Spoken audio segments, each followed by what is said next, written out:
اب شامل کرتے ہیں بحیرہ سے، جہاں جوڈیشل کمپلیکس بحیرہ کی تعمیرات کے لیے فنڈز کی منظور ہونے پر مسلم لیگ نون لائیوز فورم کے زیر اہتمام تقریب کا انعقاد کیا گیا۔ مزید تفصیلات جانتے ہیں اقبال بلتانہ کی اس رپورٹ میں۔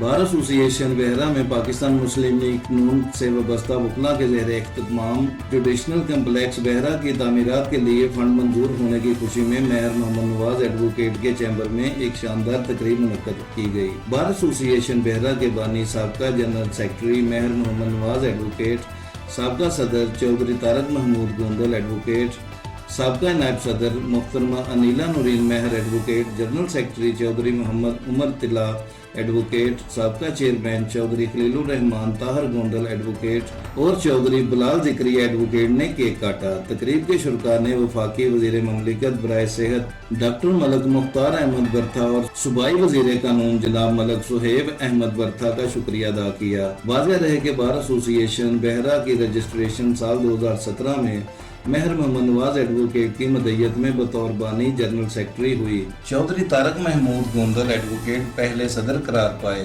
جبکہ عدالتی کام کا آغاز 2019 میں 2 عدد سول ججز درجہ اول جوڈیشنل مجسٹریٹ دفعہ 30 کی تعیناتی سے ہوا۔ سیشن کورٹ کا آغاز 2024 میں ہوا۔ جوڈیشنل کمپلیکس بحیرہ کی تعمیرات کا تخمینہ 750.551 ملین روپے ہے، جس کی منظوری کے لیے وزیر قانون جناب ملک صہیب احمد برتھا نے خصوصی کوشش کی ہے اور پنجاب حکومت کی طرف سے جوڈیشنل کمپلیکس بحیرہ کی تعمیرات کے لیے فنڈ کی فراہمی کو یقینی بنایا۔